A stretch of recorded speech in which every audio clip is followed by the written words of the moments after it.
asked the question about why relationships are so difficult. And it's true, relationships take work. One of the most important things to recognize about a relationship is that if you don't work on it, and you don't learn, and you don't grow through it, then the relationship will typically fail. We do need to learn to work on our relationships and get what we want out of them. Because a relationship can either be, a path to heaven or a path to hell, and that all depends on our attitude about what we want to do about the relationship.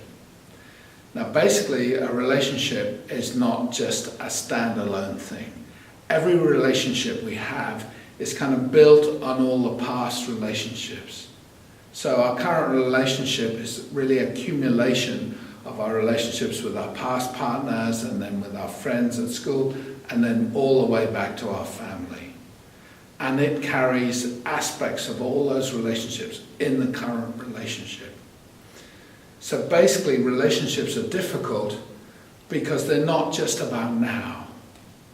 Our relationship is about our history of being in relationships, and all the patterns and beliefs and self-concepts that came out of our original relationships in our family will show up in our present relationship. Which is another way to say every broken thing in our minds will show up sooner or later between us and our partner. And there's no way around that. It's only a matter of time as we get closer together with somebody else, with another human being. Sooner or later, those broken patterns will start surfacing in the relationship. And typically, if we don't have any awareness, then either we will get caught in the fights or we'll go for the deadness. But both those are just defense mechanisms against dealing with some of the deeper issues and feelings.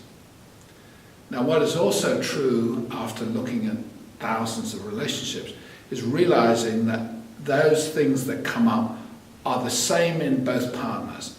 Now, they might respond differently to those feelings and those negative emotions, but the truth is they're both feeling the same thing.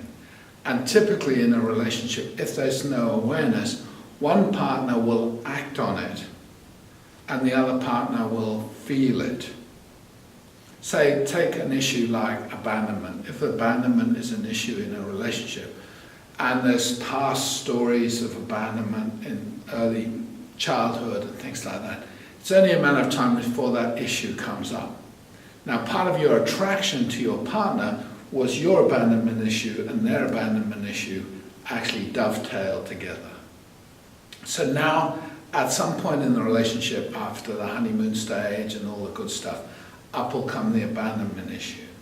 And as with most of us, if there's no awareness about our process and what's going on, then one partner will act on it, which is to say one partner will do the abandoning, and the other partner will stay home and feel abandoned. So the issue is the same for both people, and it's the issue that's coming up to be addressed so that we can heal it, so that we can change that original patterning so we don't have to go through it.